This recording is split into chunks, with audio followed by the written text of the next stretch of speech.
শওকত সাহেব মানুষকে উত্তেজিত করছিল কি ইউটিউবারদের উপর আক্রমণ। আমি বলেছিলাম যে ও আক্রমণ নিজে করছে না কেন, ইউটিউবারদের লোককে উত্তেজিত করছে কেন? যে করবে সে ফাঁসবে। এবং এটাও বলেছিলাম কোনো ইউটিউবার আক্রান্ত হলে শওকত সাহেবকে আমরা আইনের মাধ্যমে বুঝিয়ে দেবো।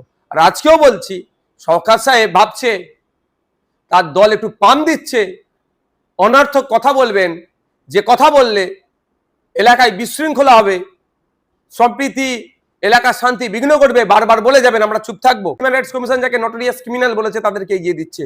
তবে একটা কথা বলবো শওকত সাহেবকে, যে দেখুন শাহজাহান শেখ আপনার থেকেও বড় নেতা ছিল, আজকে সে জেলের ভাত খাচ্ছে, আপনার দলের নেতারা একটাও কথা বলছে না। আমি চাইবো না যে আপনিও তার পাশে গিয়ে অবস্থান করেন। সুতরাং সতর্ক হয়ে যান, সজাগ থাকুন। রাজনৈতিকভাবে মতপার্থক্য আছে, রাজনৈতিকভাবে আমাদের সাথে লড়াই করুন।